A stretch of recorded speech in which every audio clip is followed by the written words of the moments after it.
रथयात्रा समय आपण निश्चय देखिथिबे श्री जगन्नाथଙ୍କ मस्तकरे थिबा विशाल सुंदर टाहिया।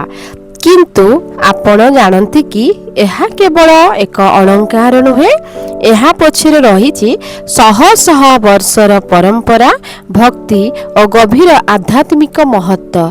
आजिर भिडियो रे जानिबा टाहियार रहस्य। टाहिया कौन? टाहिया हेउची श्री जगन्नाथ, बलभद्र और देवी सुभद्रांक पाई प्रस्तुत एक विशेष मुकुट सदृश अलंकार। एहाकू सल, बाउंश और बेतर साहाଯ୍यर अत्यंत निपुणतार सह हाथरे तैयारी करा जाए। पुरीर राघव दास मठरे परंपरा भावरे टाहिया प्रस्तुत करा जाए।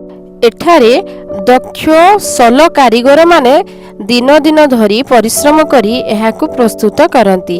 तापरे परंपरा अनुजाई एहाकू श्रीमंदिर को समर्पण करा जाए। रथयात्रा और बाहुडा समय रे पहंडी नीति बेले प्रभु मानकू टाहिया पिंधा जाए। यह विजय, ऐश्वर्य और दिव्य गौरवर प्रतीक।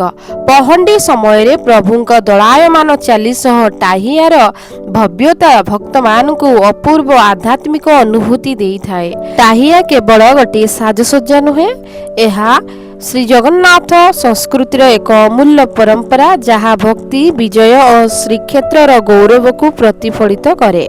जदि एही तथ्य आपनकू भल लागिला वीडियो को लाइक करंतु, शेयर करंतु एवं चैनल को सब्सक्राइब करंतु।